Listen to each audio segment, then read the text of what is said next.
Hello, I'm Jo from PGSolutions Group, and you're probably thinking, what is this woman doing standing in the middle of her kitchen? Well, this is my normal working environment. It has been for the last 18 months, so this is what we call PGS Towers. And it's quite normal for us because we're working mostly with computers and online, so the pandemic has had little effect on how we can work, just affected our timescales a little, which I'm sure is the same for everyone. So I'd like to tell you a little bit about why we exist at all. So PGSolutions Group it stands for Problem Gambling Solutions, and my role in PGS is to communicate all these ideas across to people like yourselves at events like these. So I'd like to start off by saying thank you very much, Kindred, for inviting us to your Sustainability Conference 2021 and for giving us the opportunity to present our product, Don't Bet Your Life on It, in some more detail. So we exist primarily to reduce the harms caused by gambling, to reduce problem gambling and improve player safety. We make no apology for that. The way we come at it is from a player-led perspective. So we're all about the players. The reason for this is because we believe lived experience, and I like to phrase it in this way, brings with it wisdom, insight, and knowledge, and the means to communicate that. So people who have lived it, felt it, know what it is, experience it, are the better people to express these ideas and communicate these ideas to others. And we hold that view very strongly. But we're not living in an old age where we just talk directly to each other face to face. We have to use digital technology to reach more people.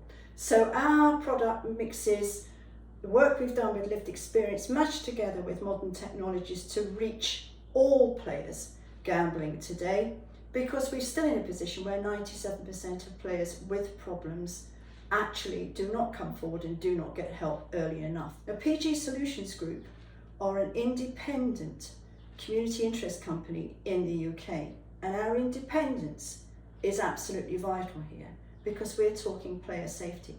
So our perspective is from the player's perspective.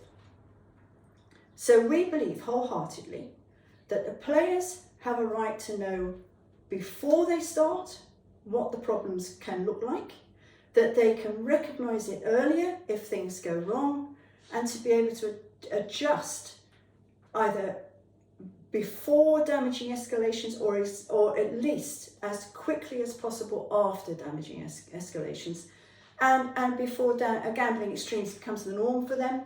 And also we do some work in letting people know what to do to stop and stay stopped. So this product is all about player safety. And the issue that we have is that there are four main component parts to player safety, which are the industry themselves and their products and practices, the regulator, governments have something to do with it, and players themselves. And that's what we would think of as a shared responsibility. But having built this product for players, now we're talking about distribution and availability. So we've made it accessible. We've got it available to people on all their devices 24/7, 365, in the right tone, resonating and relevant to players. And now we need to distribute it, wide scale distribution. So I'm going to leave it there because is there more you should know? Of course, from an industry perspective, there's a lot more you should know. Peter and I are driving to Cardiff now to go and talk to Terry, and you will meet Peter later. So thank you very much for listening, and I hope you stay with us. Thank you. So here we are in Cardiff, and the three of us are the architects of the concept Don't Bet Your Life on It, the player-led safer gambling programme. And Terry, we need to get some key things over about this product to people. Where would you like that to start? We do, Jo, yeah. I think I'd like to start with the strapline itself, actually, because it starts with don't bet. People might assume that we're anti-gambling when we're not. We did a lot of work on that though, didn't we? When we were developing the strapline, yes. And even the way it was there was very much the emphasis is on the middle two words, your life. That's right, yeah, because you know your life is everybody's life. So we felt that it overrode the don't bet angle. So now people are quite versed in understanding that it's just don't bet your life on it. Set some limits, time, money, etc. Enjoy your gambling. Gamble much safer than you ever have before. And then that takes the pressure. And therefore, don't bet your life on it just fits nicely into anybody's reference point for when they're just finding that it's getting a bit too much for them. What more would you like to tell people about the toolbox? Well, I mean, I'm very proud of what we've done here with the toolbox. I mean, firstly, it's player-led, which means that it's people, current active players as well, that have had input into this. And should at this point, Terry, we tell people about the breadth of lived experience that we have been talking to, you know, this is not just fundamentally three guys, is it? Oh, no. It's no, I've been speaking and still speak with hundreds of people. Yeah. You know, as my journey through gambling, I still keep in touch with people, and they're only too glad to pass on their knowledge and experience, especially as products are changing, games are getting faster. So people are experiencing things even I didn't experience through my troubles, but I'm keen to understand, and we've built that into Don't Bet Your Life on it so that it is absolutely on point. Very much so, and probably another key thing to point out to the viewers actually is that we've got a player feedback loop. Yes. Which enables us to keep up to date and Very much so. and in tune with what's happening today. Yep. Tell us a bit more about the Player's Alphabet Toolbox. Well, firstly, being somebody not particularly tech savvy and everything of great interest, I love the fact that it is audio and visual, like you said, Joe. You know, people they can start at A, but they don't have to go to B. If something's taken their eye, they can go to F or they can go to K, bounce back and forth, pause, rewind. And those, I think, especially, you know, these days when people have got short attention spans, is important. We want them to take their time, go through the toolbox as slowly as they want to, take a breather like Ed recommends, but absorb it at a pace that suits them. So that to me is a very good, unique... I think what I'd like to say about it is how it's the nuancing.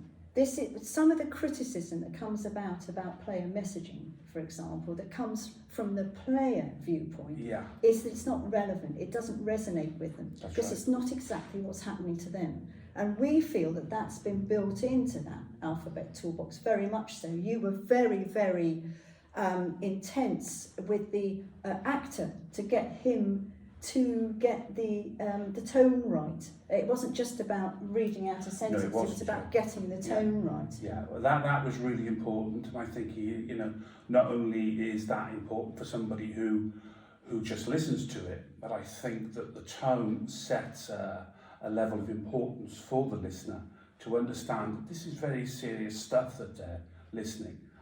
You know, it's nice for some of it to be fairly broad, but at some point it's got to get serious, you know, like with suicide and things like that. You know, we're not afraid to talk about things that really matter to We're not people. afraid of any of it, are we? The theme of this conference is Safer Gambling, a Shared Responsibility. Now, I smiled when I saw that, Terry, because this is completely on our turf, isn't it? So from the player's perspective, share with us what's important about that. Well, you know, as a former addict myself, I personally never liked the phrase responsible gambling. No. I always felt it was a way of the operator just putting a bit more onus on the player, you know, set your own limits, blah, blah, blah. But when there are products out there that make you go out of control and behave and react and respond differently, you're not really in a position to set those limits. So let's turn it around now and make it safer. Safer from the very beginning, safer from registration, safety at all points and all journeys through, but starting at the beginning with the onus maybe being shifted towards the operator, but more in conjunction with the player rather than player first. No, safety first. And so this really leads nicely into the fact that we, in our strapline, at the bottom of the strapline, just underneath the Don't Bet Your Life on It logo, we have raising standards of player protection, which is what we're all about, raising standards. Yeah. So we've produced this product to do this work. What do we want to say to our audience today about safer gambling? What does it mean when we talk about it? Yeah, what it means is stopping these harms, stopping people getting out of control. So if it's done in the beginning, if you clean your teeth as a kid, well, you're not going to have problems as you get older, kind of thing. Let's not wait for it to happen, you know. Let's really get in at the beginning. We know players have probably got multiple accounts. We know that they're just bouncing in. They may have been self-excluded. We don't really want that to happen. That's not good. That's just a sticking plaster. And when we talk safety just about anywhere else in our lives, we're always talking about it at the beginning, aren't we? Absolutely. So we're not talking about people putting on their seatbelt after they've had an accident. We're actually offering people a hard hat, a high-vis jacket. We've got seatbelts in cars because safety is important. Now, you often use the phrase safety first. So where would you like to see this product be? I'd like it at the front of registration for new customers, and I'd like it advertised a lot more. In some way, if it can replace when the fun stops, so that safety becomes the message rather than deposit limits, etc., etc. I think it needs refreshing, and I think particularly for young people with COVID that identify with safety first. You know, we've never said, you know, stay safe more to anybody than ever. So realistically, this is the COVID way of people in gambling staying safe. I mean, I think from my point of view, I've always felt that actually my safety is an entitlement. And I would be expecting companies that are offering their customers opportunities to gamble, then safety should be a part of what they're offering those customers so that those customers can engage without fear, can be entertained, can have fun. From the dialogue that I've had with current players, because I like to keep in touch with current players. You do. You know, in their hundreds. And, you know, some are high rollers, some are just, small punters, but they all say to me they want more protection. They want safety first.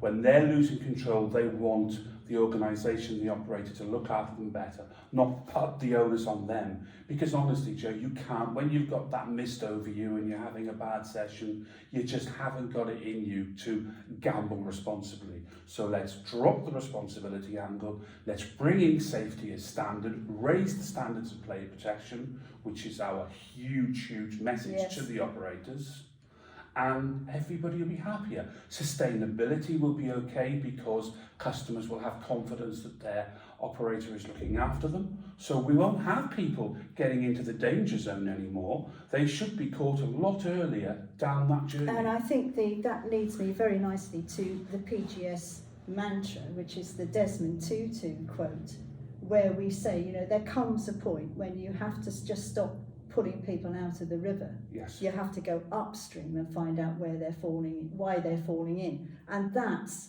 where we are. Upstream. Which leads again very nicely into the prevention versus intervention. We need more prevention. Definitely. And what we've done is built something that can do that job. So no longer can we have people saying, oh, the industry have to do more, and the industry perhaps responding with, well, what do you want us to do? We've actually produced something that can sit in that place, that can do that job for their customers. Yes, I think, you know, I wish I would have had more prevention and been helped by certain operators in the past. Yes, I still would have had certain problems, but I maybe not have had the brutal days, those days that left you desperately seeking help and wondering what was going on. So the earlier the prevention, remember we called it interprevention, we were trying to find a modern way of saying it, but we didn't like it at the end. It's as simple as that. So as far as we're concerned, operators, the further you can bring it forward, the happier we will be. And I'm sure your customers will feel the same. Thank you, Terry. We're back from Cardiff and this is Peter. Peter, what would you like to add? Well, first and foremost, I would like to say to Kindred, thank you very much for this opportunity to be able to speak to the industry as a whole. And the first thing I have to say is, unfortunately, as an industry, how far behind the curve we are regarding player safety. Certainly compared to other industries. That isn't a contentious part because the industry know that. This is why we're here today at this conference. What is disturbing is just how far behind we've gone. It's going to take more than baby steps, really, to catch up. In fact, we're going to have to be quite radical. Yes, far more radical. But the good news is, we are solutions people, and we've got the answer, and we built it. it's Don't Bet Your Life on It. When we were building Don't Bet Your Life on It, we had to take certain key considerations. And the first one was that players have multiple accounts. So therefore, if players are using more than one operator, doesn't it make sense that across the industry, we've got to have cohesion? We've got to have standardization. It's no point in having mixed messaging to the same player. The second one was that, as is evident from everything you've heard before, we are player-centric. Our roots are with the player. And that's on one side of the balance sheet, but on the other side, we had to be non-partisan as far as operators are concerned, as far as products are concerned. Yeah, it's quite tricky. As a whole industry. Yes, it caused a few problems in actual fact. The third principle that we had to use was that safety begins at the start of the player journey. Yeah. It's what we call onboarding. Yeah. And actually that's quite a good phrase, because when you think of onboarding, you think of planes. When you think of planes, where do you get your safety messaging? When you're on the tarmac. You do not get it when you're 35,000 feet up in turbulence. So what is it we want them to do, Peter? What we want them to do is to have a good look. For those that don't already know about Don't Bet Your Life on It, have a good look at Don't Bet Your Life on It, test it, play it, press every button, see what it does, and convince yourself, as we know, that there is nothing else on the marketplace that is anything at the size and scale to fulfill the needs of the player when it comes to a safety program. And it's important there's nothing else in the marketplace, because isn't it important for the industry themselves to know what's in that marketplace? Or they should do. Everybody who works in the industry, everybody who's interested should know what is in the marketplace, what is available. We are totally confident there is nothing at this point in time, or even in the near future, that can be anything like Don't Bet Your Life on It. So therefore we're saying, should this not be taken up as a standard across the industry? Yeah. Because player safety is not commercially sensitive like anything else. So Peter, we're talking to the industry today, and what is it we're asking them to do with Don't Bet Your Life on It? On behalf of the players, their customers, we are saying that Don't Bet Your Life on It should be part of new player registration. So new players coming in, registration at that point in time, and beyond that, the industry, the operators, need to signpost, because Don't Bet Your Life on It actually remains remote from the operator's website. It does.